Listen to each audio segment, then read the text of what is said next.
Okay, we are back for another episode. This time we'll be installing just a general lab management server. It's going to be just a Ubuntu server, and we're going to be installing Ansible on it and giving it a test run real quick just to make sure we're able to use it.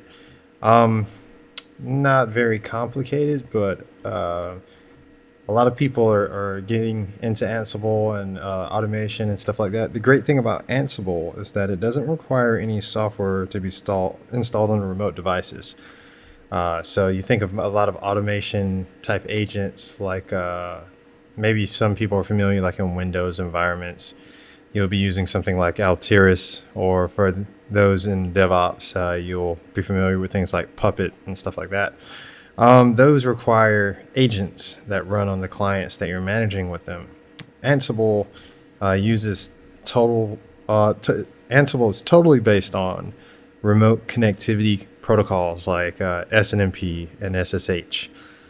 So that makes it great for network devices because it's just going to log into the device via SSH to manage it that way, or retrieve data from the device using SNMP.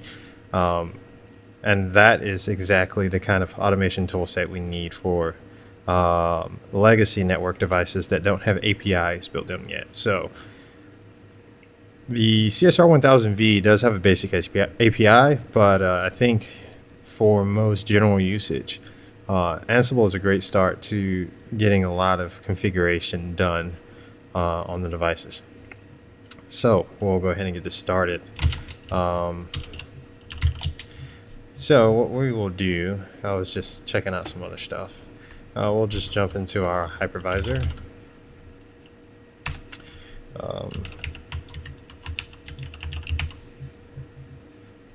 So I figured out the issue with Chrome when logging into a web interface. Click the login button. If you hit enter to log in, it'll give you that error sometimes.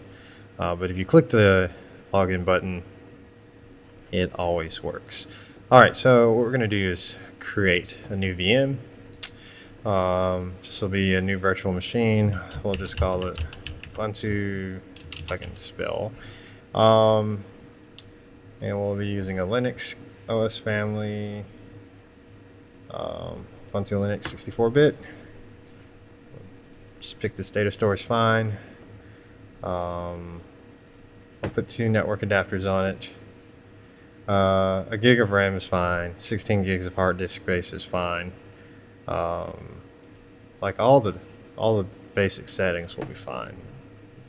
Linux VMs work usually just fine with all this stuff. For our host device, we'll pick a data store ISO file. Go to your images, and click your ISO image that you uploaded to the data store.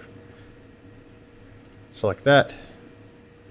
Next, and finish it. And then we should be good to go. Now, if you've been following all of the videos I created thus far, you'll remember I created a pfSense appliance that we will be running DHCP.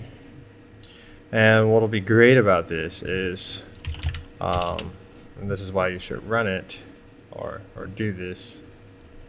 I think what plugins. Messing with me. Yeah, there we go. Is that we have it set, if you remember, for dynamic DNS via DHCP. So if you go to the DNS resolver, it will register DHCP leases in the DNS resolver. So this is going to help us out with lab management going forward every time we deploy a new instance of anything like a server or something like that. So it's going to fire right up. We're going to install the Ubuntu server.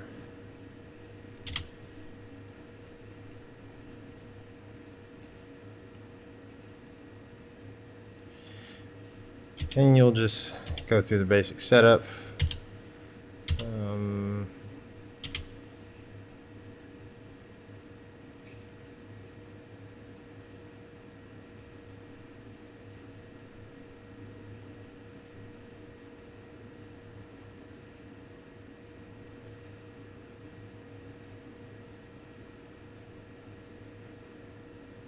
I mean, nothing really fancy or crazy here that we're doing so far.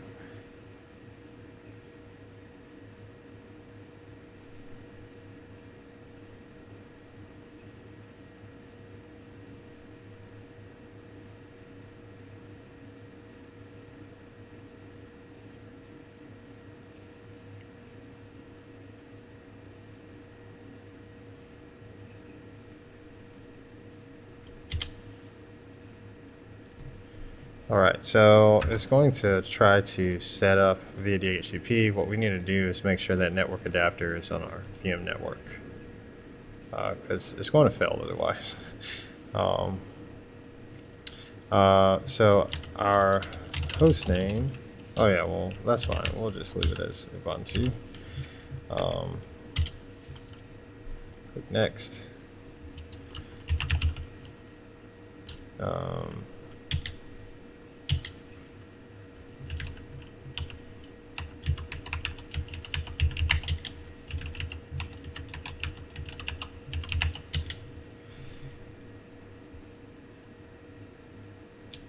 Yeah, we're not going to bother with that because it's just a lab server. Yep, that is fine. So if we want to look at what we have going on, if you go to over here to your services, or no, go to status, you can look at your DHCP leases and it'll actually show that it leased that. Once the server reboots and presents as host name, it'll actually populate that host name field, which is pretty nice. So we'll just do this. And we'll just go ahead and write the changes to the disk, configure the LVM. So I'm just basically going yes, yes, yes, yes, all this stuff. Nothing fancy. It's going to go ahead and partition the disks using its base recommended settings, which is fine.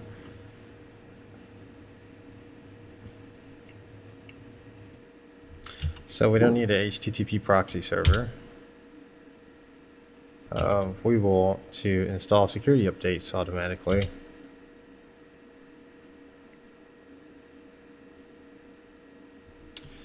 And I'm actually just gonna install all the things because why not?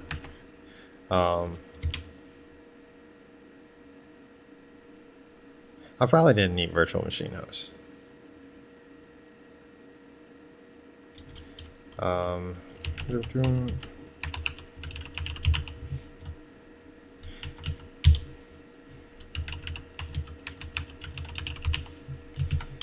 I mean, it's a lab server, so being able to test all kinds of things you want to test in a lab is convenient. So I just went ahead and installed a lot of those base packages. For my setup, I'm going to want to do a satellite host if I ever want to try to mess with the simple mail transfer protocol, SNMTP. Oh, SMTP. Yeah. So I'm going to pick satellite system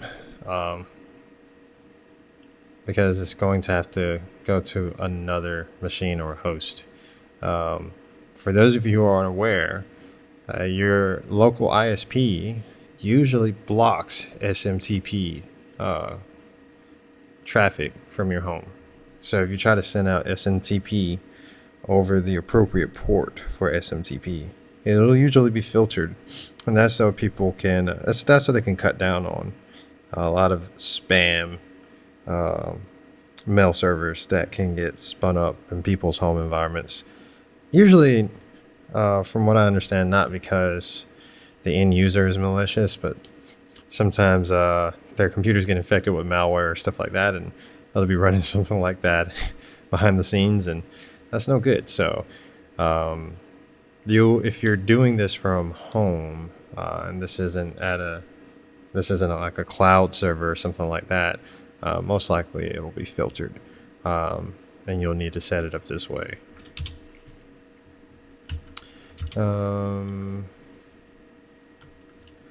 And we'll just like that out for now because we can always reconfigure it later.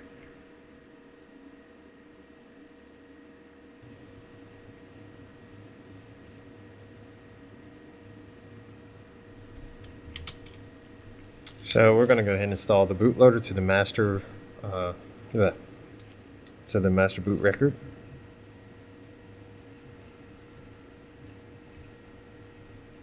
And that is all.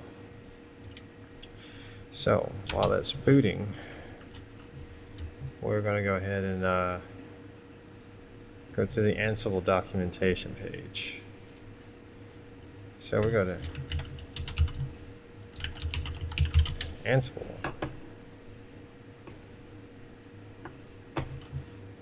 What we can do is, I believe it's in resources. Crap, it's been a while since I've been here. I believe it's documentation installation. So here you go.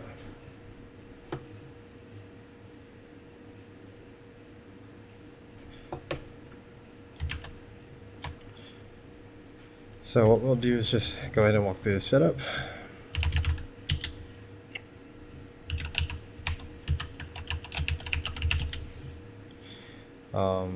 I actually don't have to do this through the console. I actually should be able to do. Yes, and you see hostname resolution works because the DHCP to DNS registration is working properly, which is pretty awesome. So if you didn't set up DHCP DNS resolution system, I really advise you to do so. It makes lab management so much easier, and I think doing it via pfSense is a very short, fast, and lightweight way to do it. It's not a heavy appliance to run on your system. So we're going to do sudo, however people pronounce that. I always say sudo, even though I know it's saying super user do, but whatever.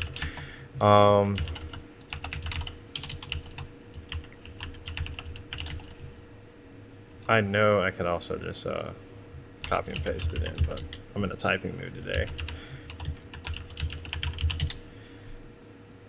What?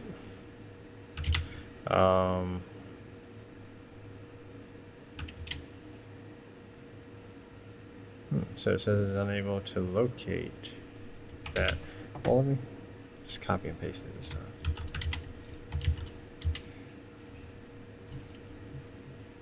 Oh, because I misspelled it. So that's why you copy and paste, people. So I'm going to leave that in there so someone can laugh at me and pick at me about that. So don't be fancy, just copy and paste, or you look like me and do stupid stuff. So now we're going to add the repository. That's done. We'll go ahead and git update.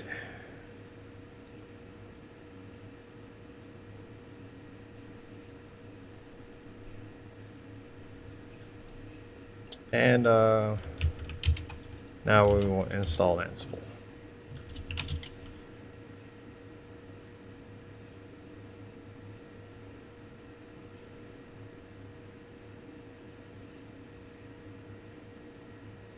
And really, it's that simple.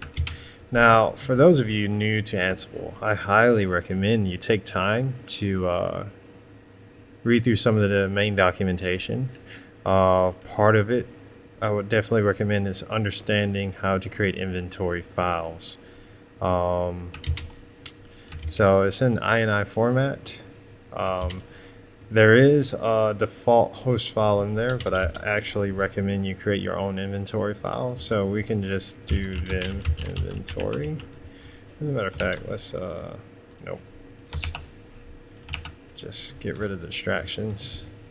And we'll just create a file called inventory. And we'll create some groups of devices. So we will, if I can get this working, we would do a group of devices called the CSR 1000 Vs. And we'll actually do, because a lot of the configurations we will be doing only involve just the 10 routers. there will be configurations that involve all 20 routers and 10 routers, 4 switches, 20 routers, 4 switches. But for right now, what we'll do is just put them all under the one CSR 1000V heading for the routers, because we want to be able to check to make sure we can actually get to all of them and work on all of them. So there's this cool format that it's able to do, where instead of having to do like R1, R2, blah, blah, blah. And actually, let me create 2 terminal sessions to this, just so we can verify something.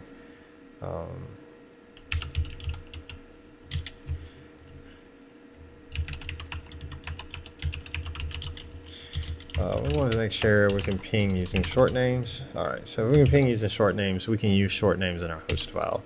So we'll actually do, instead of doing like R1, R2, and listing them all out to R20, you're actually able to do R, open bracket 1, colon, 20, close bracket. And that actually will dynamically reference all 20 devices in one go. And we'll do the same thing for our Catalyst 3750Es. So we'll do 3750E. And we will also do the same thing. So it'll be switch 1 through 4. And that will be that. And we'll also make sure we can ping those to make sure we have them registered. Whoops. Yes, and they're all reachable from this host, which is muy bien. Now what we will do here is you can actually, if we scroll down, you can group these underneath a parent. And we're going to do that so we can also define some variables to help us out with that. So if you follow this here, you'll see that they've defined a host group with host 1 and host 2, and another host group with host 2 and host 3. And they've made these children of the Southeast host group. So the Southeast host group is actually host 1, host 2, and host 3, because it's referenced both of those. And now they're able to define a base set of variables for all of these. So these different kinds of things like that. And then they've also lumped this host group under yet another parent, so you can do multiple inheritance. So what we're going to do is actually call these iOS. Yeah, we'll just call this iOS, or we can call it iOS devices. So it'll be a little bit more descriptive. And what we will do is put here CSR 1000V, and we'll also do 3750E. And now we'll define some variables for these. So iOS devices, and we will do, I believe it is what we are going to need.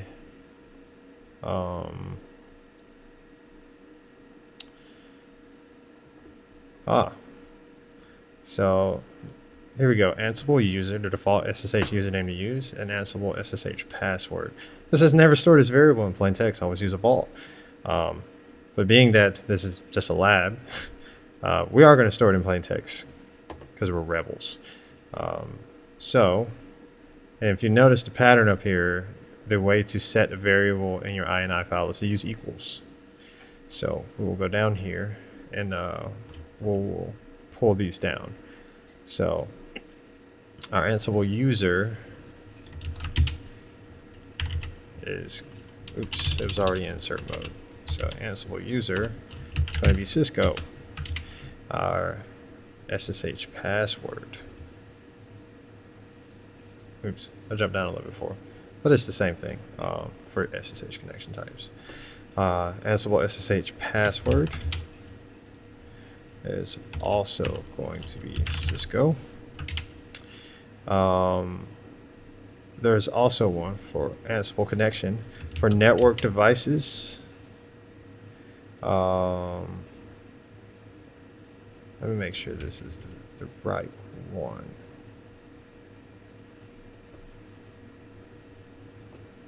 Smart SSH Paramico. There's one that we usually set to local. I'm trying to remember which one it is.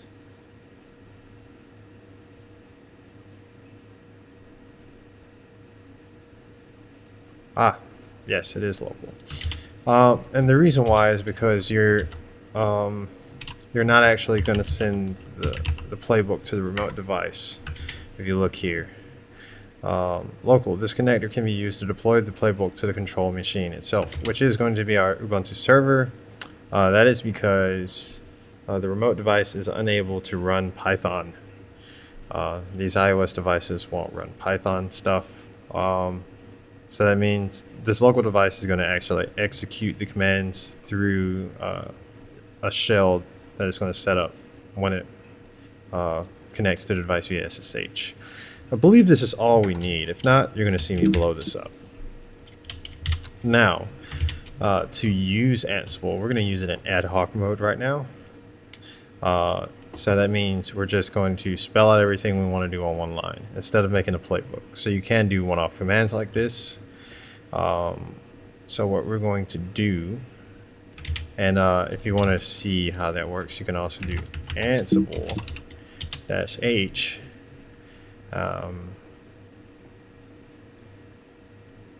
And this will give you everything you need to do. So we'll do the -I flag. So Ansible -I for the inventory, and we'll reference the inventory file, which is called inventory. Maybe I should have made it a bit more descriptive, but it's just going to be the main file I'm running out of. So this is your inventory file. And just so I'm not repeating myself like that, I will move this to a file called inventory file. Yeah, so Ansible -I, which stands for inventory, and then we'll say inventory file, because this needs to reference your inventory file. And then what we'll need to do is run a module. So it says Ansible host pattern. Host pattern is going to reference the inventory file and a host group out of that inventory file if you want to reference a specific host group. So if I just wanted to do CSR1000V, I need to say CSR1000V. That way it will skip the other devices. If I want to do iOS devices, I can do iOS devices. And then the options here are going to be these. Now notice it doesn't have to be in that order. Also, the parser is smart enough to tell if you put the options before the host pattern or whatever. Well, I believe. I always type it in the same manner, so I can't remember. But what you want to do is reference a module. So you'll do a -N for your module. And you want to see what modules we can run. You'll go over here to the module index. Once you're down to the module index, go to network modules. These will be for network devices. And lo and behold, we have lots of amazing things here that you can automate. We'll go down to iOS. And what we'll do is we'll just run iOS facts. And it says collect facts from remote devices running Cisco iOS. So we'll run the iOS facts module. And let's see. Honestly, if you look here, the vars they have set is so they're running this in a playbook, and you can define a lot of stuff per playbook. I've already defined a lot of these variables inside of my host file, so I shouldn't need to define those. I think we'll be fine not specifying the transport. And so you can gather a subset and filter. So you can say, I want to gather all facts, or I can only want to gather the config, or I only want to gather the everything but hardware. So the exclamation point, or as they say in shorthand, the bang, is to exclude. So this is a pretty awesome way to use this module when you want to get into more advanced stuff. But we're just going to do this ad hoc mode right now, and let's just see if it runs. I think I do need to specify iOS devices though. So iOS devices. Only localhost is available, nothing match, nothing do. So let's go. Oh wait, I got it backwards. I was supposed to put it after the inventory file.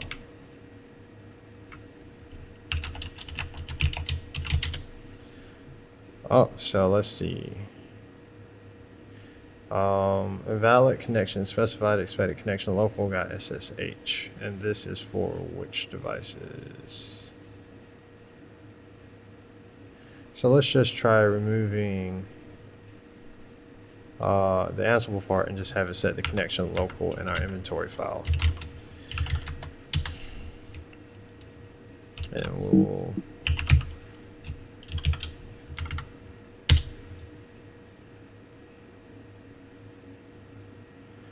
still doing that. So let us try to see.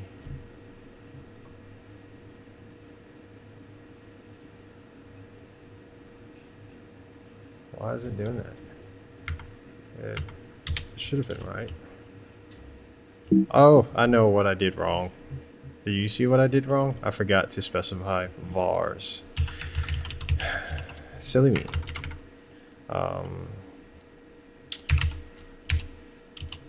So here's what we will do. Vars. Yeah, so you need to put colon vars afterwards. That will work wonders. Now let's see if we'll have some magic happen, some automation magic with Ansible. Will it make things that easy for us? And now it may seem that things are slow, but Ansible actually does a decent bit of work in the back end, and by default, if I recall correctly, it'll only run 5 threads at a time. You can specify thread count. So let's see, it says unable to open shell. Did I goof something else up? Oh, I'm just messing up everything today.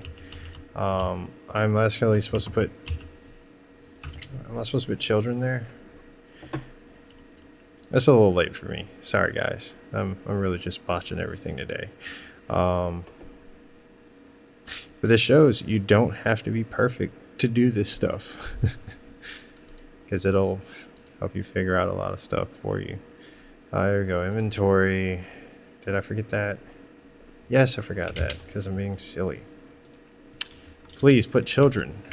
Don't forget your children. Yay. And that looks better because I'm supposed to be seeing a bunch of Ansible Connect threads spin up. So that looks better. Hopefully we won't have anything else explode on us today.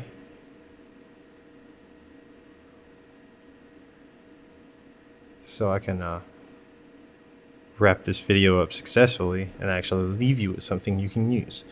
The best thing to do with this is once you get it up and running, just go experiment with it. It is really great. And I'm still blowing up stuff. Why?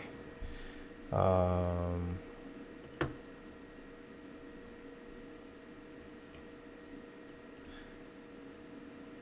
I always forget something when I'm doing this. And I never remember what it is.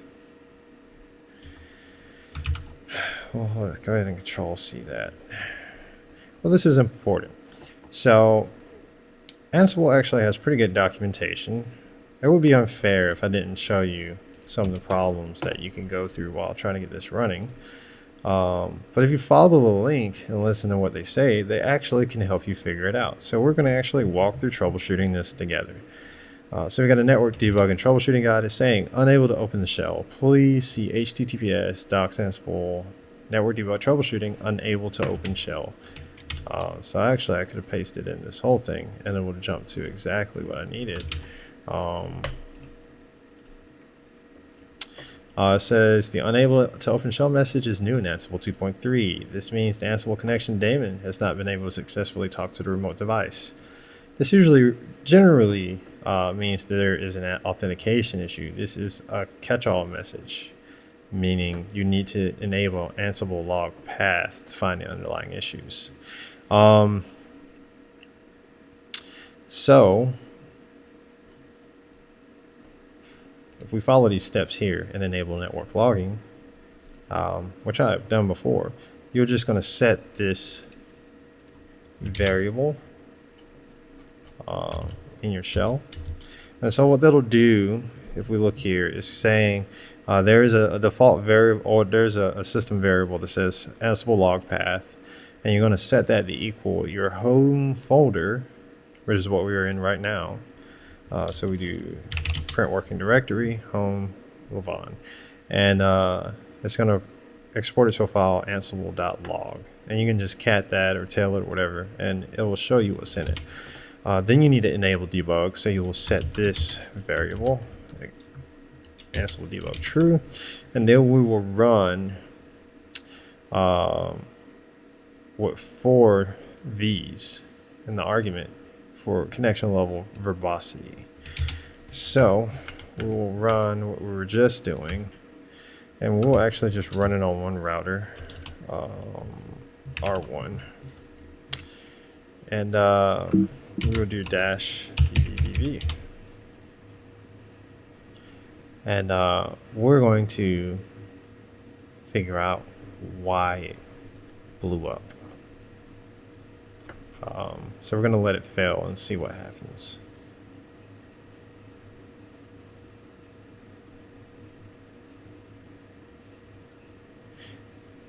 So what I'm going to do is set this to this screen mode, because I know it would be difficult for you to see that with the transparency activated. So if we scroll up, we'll see it starting up everything. And a lot of this is internal processes running in Ansible. So what we want to do is just let it run until it fails. And then we actually want to go ahead and look at our log. So we're going to cat ansible.log. And if we look here, we should see what has failed.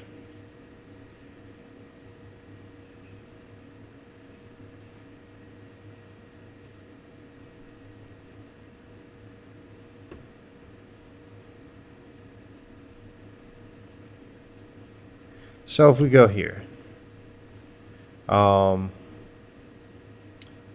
is the module it's using to connect in Python. Paramiko is a popular Python SSH library. If we look here, it says connecting to host R1 returned an error. The error number is 14, bad address. So it is possible that maybe it isn't resolving using the short names. So let us go into our inventory file.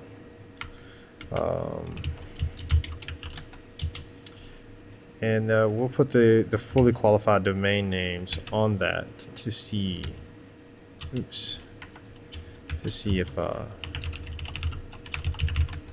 that solves the problem. Oh.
So it failed again.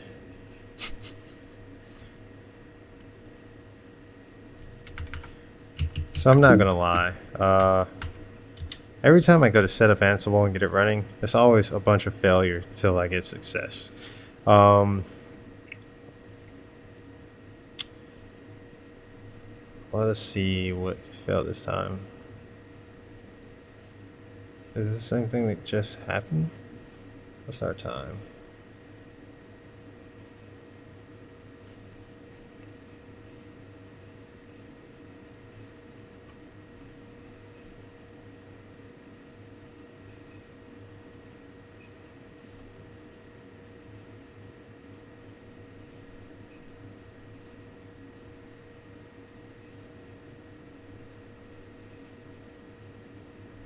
You know what?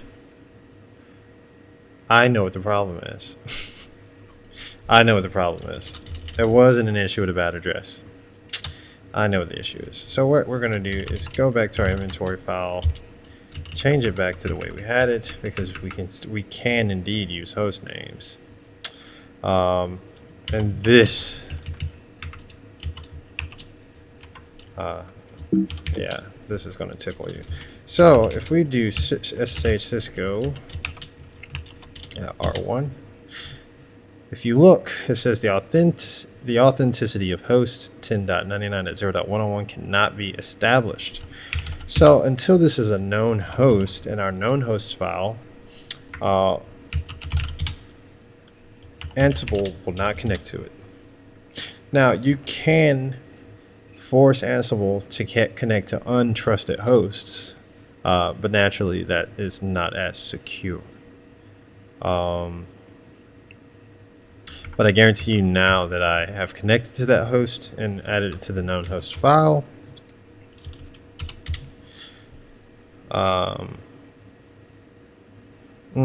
Beautiful, successful. It did not have issues. And if you look here, it's actually able to go in, and it's going to pull out all this information. So you can look at all assigned IPv4 addresses, so you can know all the available IPv4 addresses on there, all of the available IPv6 addresses.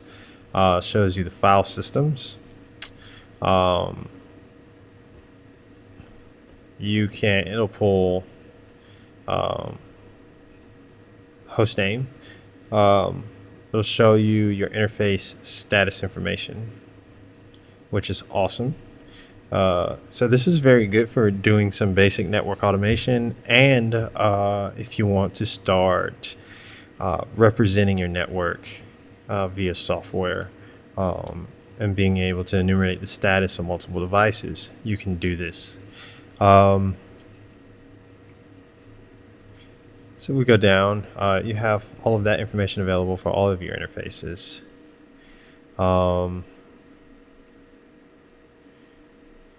Let's see. Don't know if it actually checks for CDP neighbors. I'm trying to think what the Ansible network neighbors is. Because I think if I go to that device,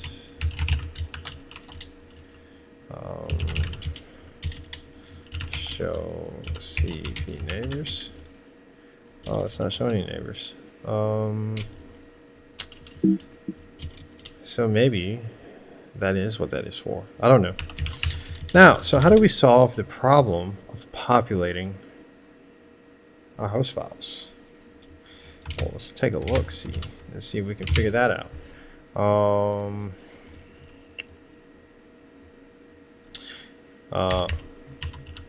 Let's look at populating.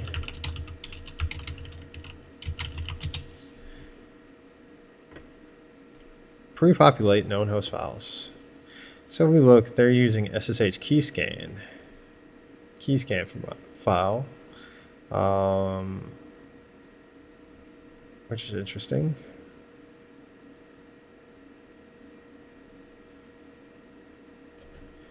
So they're doing a little gist there.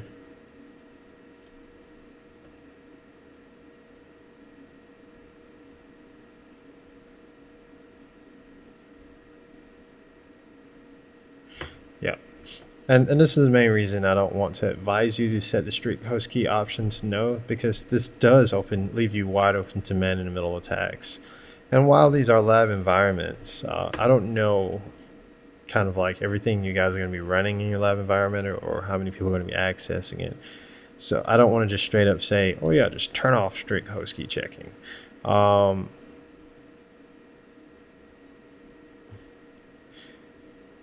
So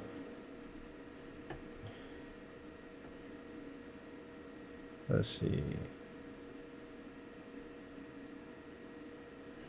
Yeah, this is for Windows stuff. And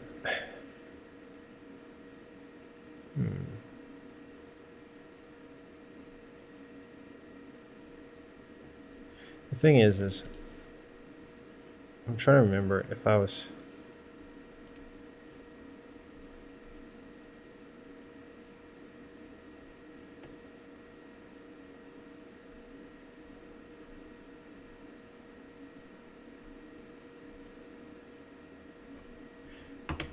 Trying to remember if I successfully did it using SSH key scan or not.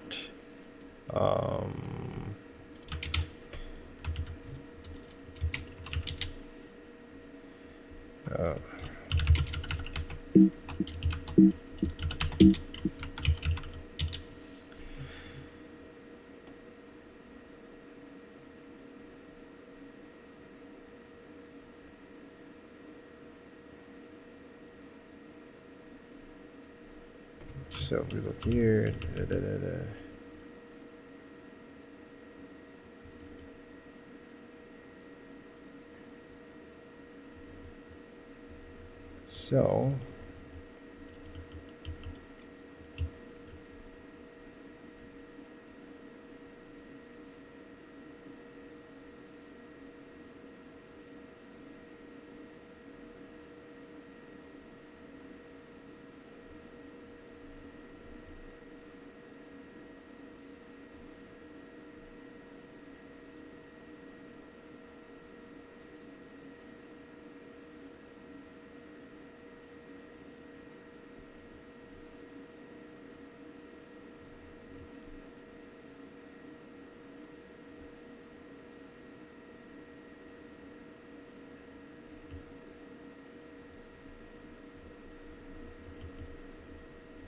So what we'll do is try this.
Cool. So it looks like what we'll be able to do. Let's try referencing a file. I don't know if it'll read INI files, so let's do a sh scan INI.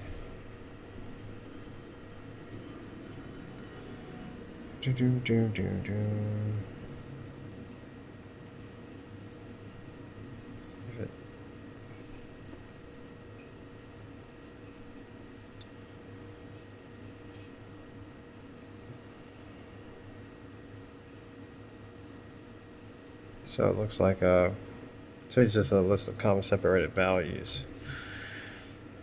PUP.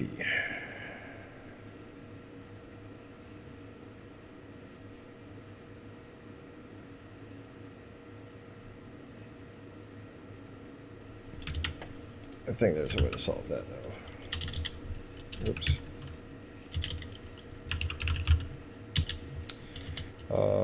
For what is it?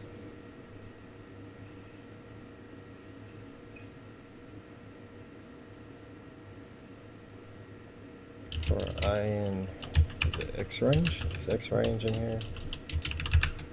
Oh crap! I'm no good at.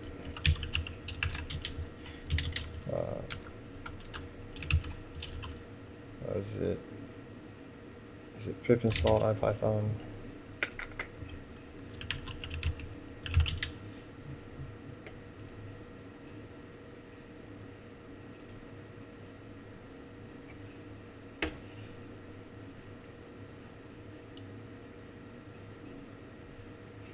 That's Jupyter. I don't care about that.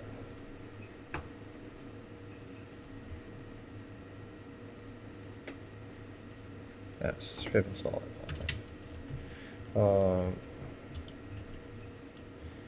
So which 3 is it 5? Oh, 5. So we want to do 5 install IPython.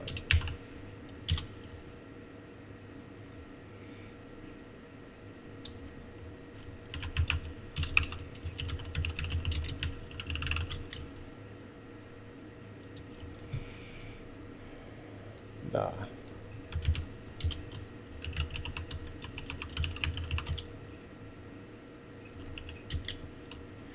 And I'm getting pretty into weeds on this right now. There are easier ways to, there are simpler ways to do this. You could just manually make your list. But I'm in the complicated mood today. So I'm going to be fancy as soon as this runs.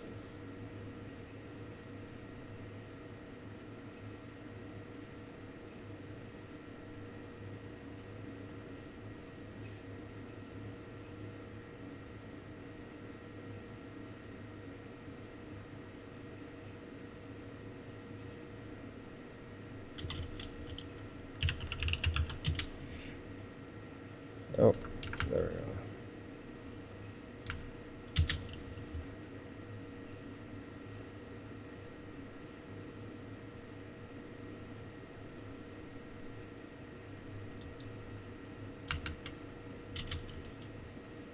Yay! I'm running Python 3, so for I in range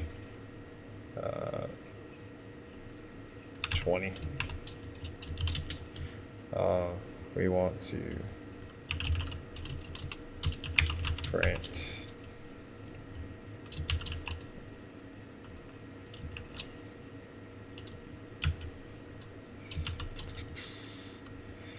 and then we will do %i. And this should give us what we want. Yes. No.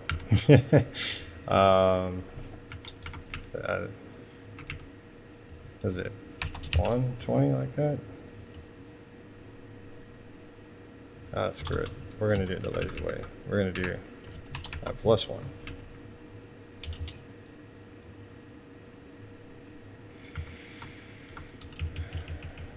So we'll do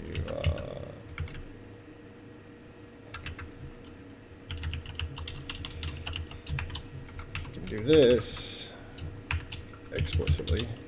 There we go.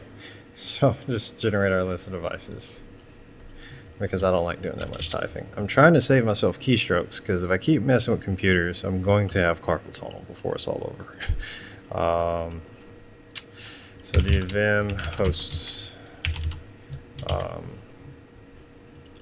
We'll do the same thing for range 4, and we'll do our switches.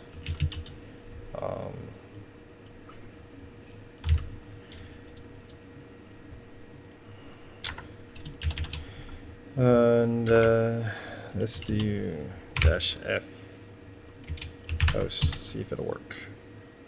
Oh, that's beautiful. So what we'll do is we'll stop that, and what we'll do is we will append that output to our .ssh known hosts.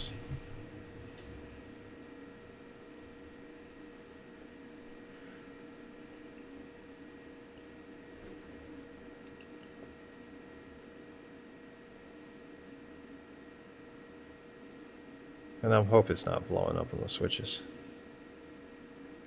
Alright, so let's do cat sh known hosts. And it's so beautiful. Look at it. It's so amazing. It all works now. So let's go back to our, we'll just do our Ansible again. So our Ansible.inventory. We'll do iOS devices. .module. What was the name of the module again? Was it iOS get facts, or was it just get facts? Module index. Network modules. iOS. iOS facts.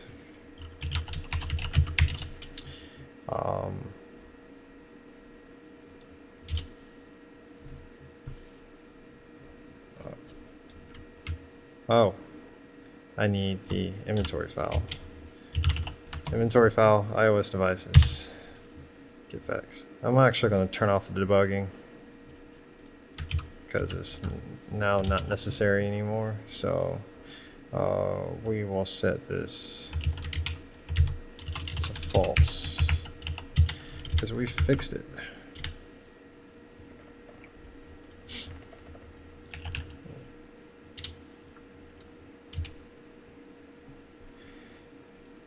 And if you see, it is working now. This is a beautiful thing. So now you're able to use Ansible to execute commands against your devices. We have it successfully set up, which is fantastic. And it's actually just going to keep running through all of those. So now let's see if we can actually use one of the commands to run a command. So you have iOS command and iOS config. These are the two meat and potato modules, right? So what you want to do when you want to get like your show statements and stuff, run iOS command, because this doesn't go into the configuration mode. So like show interface, description, such and such, you'll run iOS command on that. To change configuration, you want to do iOS config, okay? Because that goes in configuration mode. So here's what we're going to do is we're going to set up an example playbook. Because I mean, what's the point of me showing you Ansible if I don't at least do an Ansible playbook? You hear that phrase all the time, Ansible playbook, Ansible playbook. So we're going to do test playbook, YAML. I'm not sure if Vim recognizes YAML in its parser natively, or if you have to install a module on Ubuntu. We're going to find out.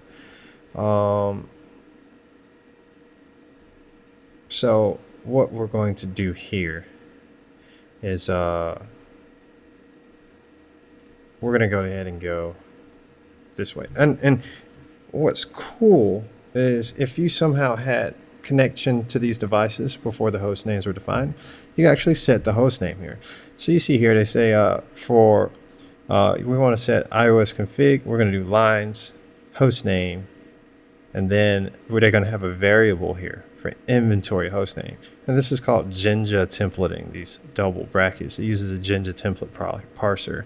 If you want to learn more about Jinja as a templating language, there's plenty of stuff out there on the internet, but Ansible does a good example of explaining how they use it in their environment if you read through their documentation. The documentation is very good here. Also, their video tutorials are fantastic as well. You can learn a lot through watching the video tutorials on Ansible. So don't skip out on that. They just ask for an email address so they can send you marketing stuff, and you can always opt out of it. But it's definitely worth the time to do it.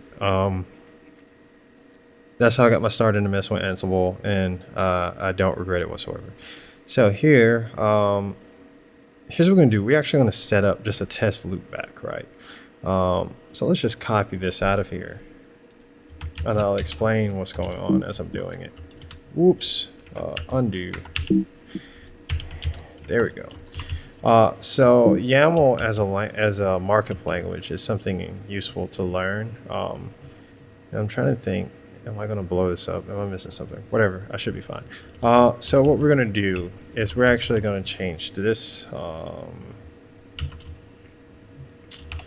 and we're going to call this interface loop back 0.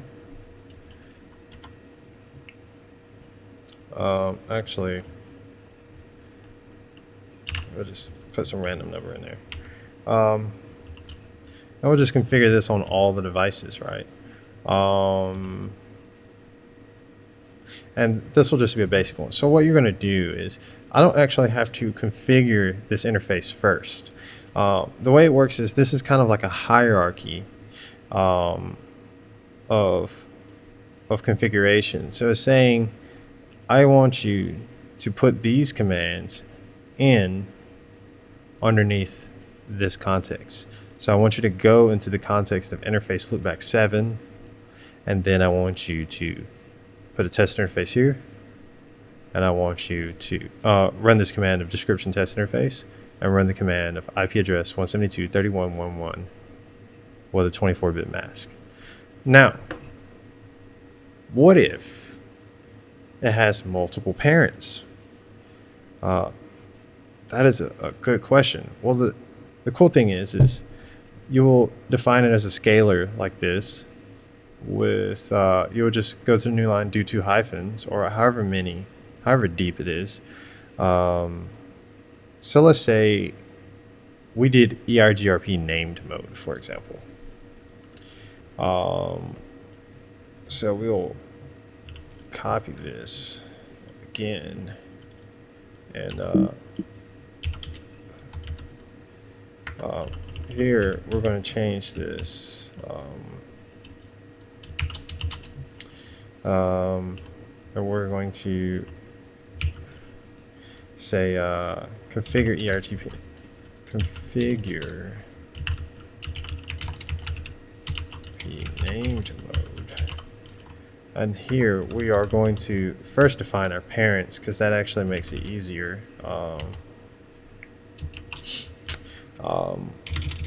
And always use spaces, never use tabs when writing these, unless you're using like a notepad that automatically replaces tabs with spaces. It is not like it when you mix spaces and tabs. So we will go, the parents are EIGRP, or was it router EIGRP 100? No, not, we're doing name mode. We'll just go example, and then we will do address. Is it? Hold on. It's been so long since I did it. Let me. This is sad. Let me just verify the commands real quick before we do it. And this is actually a good exercise. Using Ansible to configure stuff makes it to where you really have to make sure you know your commands, otherwise it'll fail. GRP example, and then address family, IPv4, and then you do autonomous system, right? IPv4 autonomous system 100. Yes, there we go. So that was the part I was trying to remember what place autonomous system went in there. So IPv4 autonomous system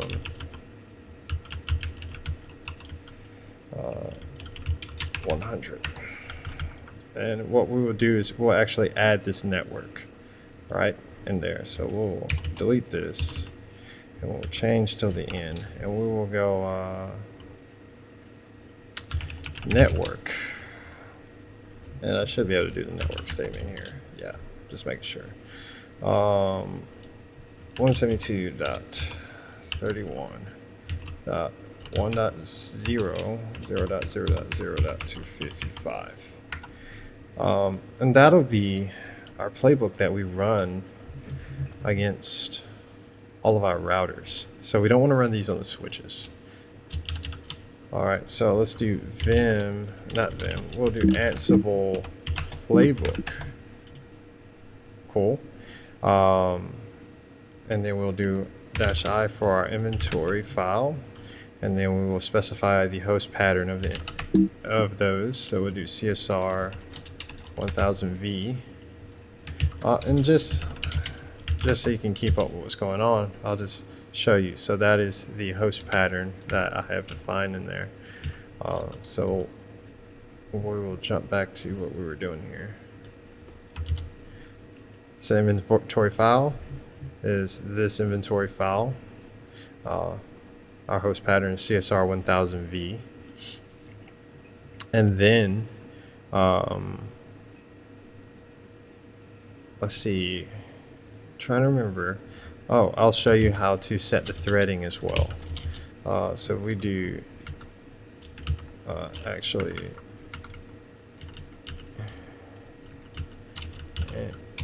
Ansible playbook -h.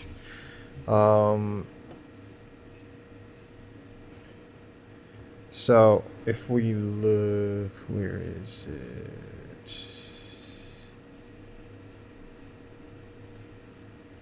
All right, F for forks. It says specify the number of parallel processes used. The default is 5. So if you wanted to go a little bit faster and run multiple processes at once, you'll just use the -f flag to specify how many it can handle. And this will be dependent on your CPU.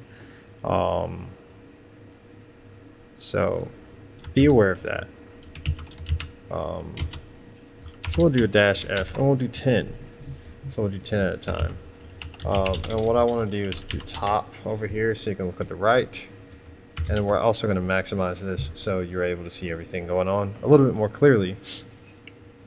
So what I want you to watch is our CPU utilization percentage so you can get an idea of, and I'm just running this on one 2.4 gigahertz core with a gig of RAM. And you'll get an idea of the resource utilization of Ansible. So you can kind of get an idea of what you need before deploying. Good grief.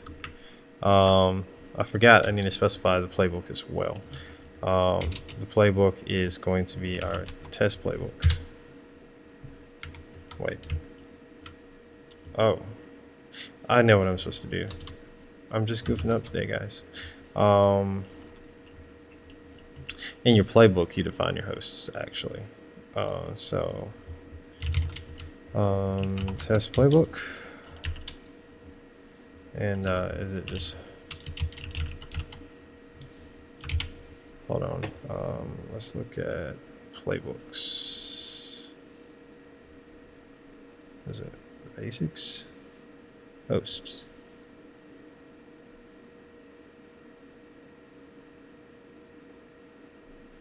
Yeah.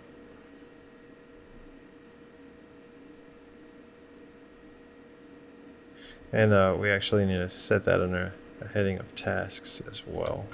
So this is probably going to break. Again, I know I'm just putting so much, giving you guys so much confidence right now. But now you're going to see every which way you can break it. And for those of you who are just looking for a flawless, straightforward representation of how to do this, I'm sorry for being a disappointment. But I am going to disappoint you in this. Let's go tasks. And let's see if I can have some success here. Nope.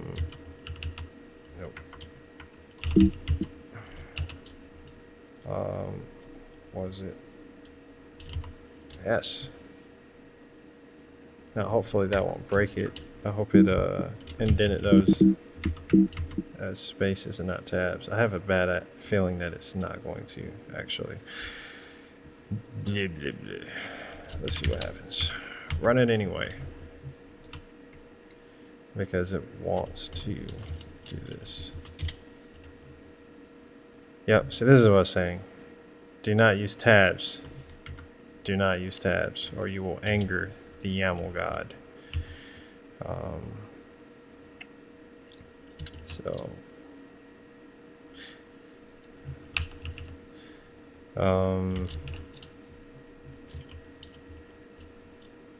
and what are we gonna do?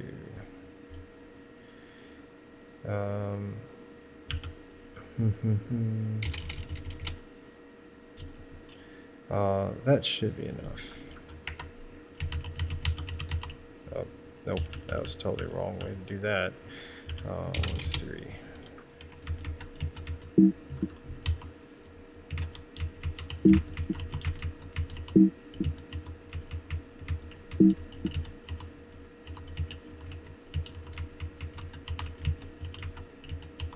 So, maybe that'll make you happy.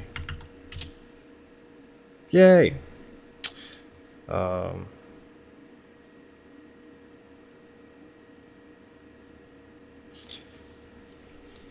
And one part of doing threading is that it's going to work in whatever ones get spun up and respond first. So they're kind of racing for system resources. So you won't see this get returned in the exact order that the hosts are listed in. But this was what it looks like to run an Ansible playbook. And it's actually pretty sweet. If we look at it right, I'm running 10 processes in parallel, and the CPU is from 40 to 60% on average. I've ran 20 threads without it crashing and burning on a CentOS VM. I'm assuming I could probably do the same on this Ubuntu VM.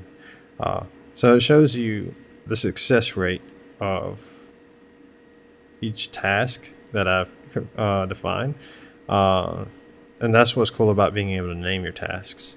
So it actually shows you, okay, these are how many tasks turned out okay, because the first task was gather facts. These are how many of them involved changed and were successful, and reachable and failed. Now, here's another cool thing. I'm going to run it again.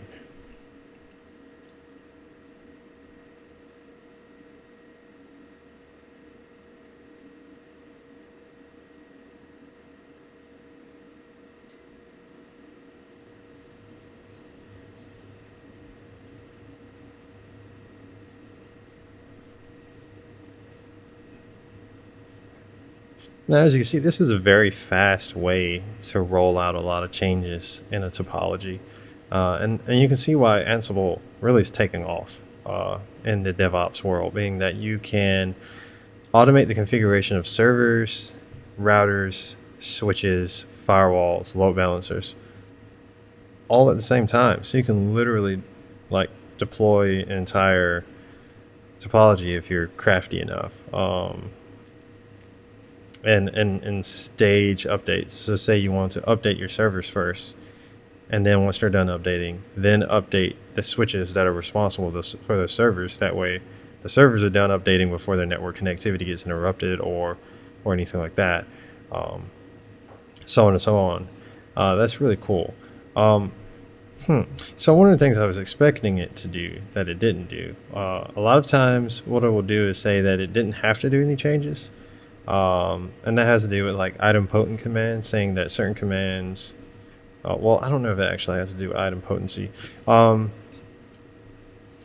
But what it will do is on some of the modules, depending on what kind of commands you're configuring, it will look to see if those commands are already configured. And if they're already configured, it'll just skip it. But it didn't seem to be the case on this one. Well, let's SSH into like R3, because we know we did not have that configured on R3.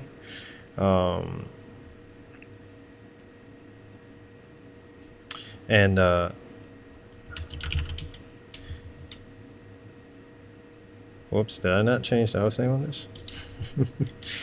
It might be useful to exercise that playbook we did earlier, or we saw earlier, where it sets the host name, because I apparently messed this one up. But let's just do a show run on it. If we look, we'll see the router ERGAP example is here.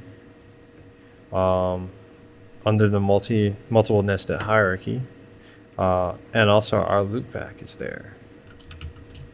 Show ERGRP topology, and that loopback is in the ERGRP topology. So that is just like the basics of what Ansible has to offer. It can do a whole lot for you in your environment, and help out with a lot of things like that. It's fun to lab with, and the great thing is it's one of those universal Swiss Army knife tools that can be used on any device. And even if you're just a network admin or system admin, and you don't have the ability to install this on like a management server, you can install it on your local machine, and essentially it's just SSHing and running commands for you. So you can make your personal workload easier as a consultant or engineer that has to do one-off jobs for different groups and stuff. You can define inventory files for your different clients, networks, whatever have you, and define playbooks that help you get work done faster. And it's totally open source, and costs nothing for you to use as an individual. If you must have that graphical user interface, there is Ansible Tower as well. I have not messed with it any, because I'm cheap. If Red Hat wants to hook me up, I will gladly set it up and demo it and show people how great that is as well. But other than that, I'm not really going to be too froggy to jump into it, because I can do so much with just the standard deployment of Ansible. By the way, Ansible does run on Python 2.7. They're working on porting it to Python 3. So just know that you have to have those libraries installed on whatever machine you're running it on. The simplest way is probably just to spin up an Ubuntu VM on your box using VirtualBox, which is a free virtualization software, and just install it in there and configure it that way using Ubuntu Server, just the way I did. Because as you saw, the install of the server was not painful at all.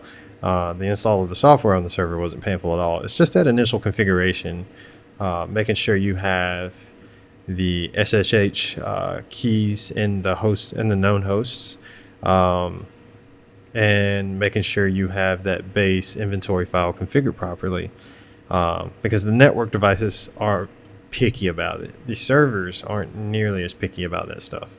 But once you have that stuff set up, you are good to go.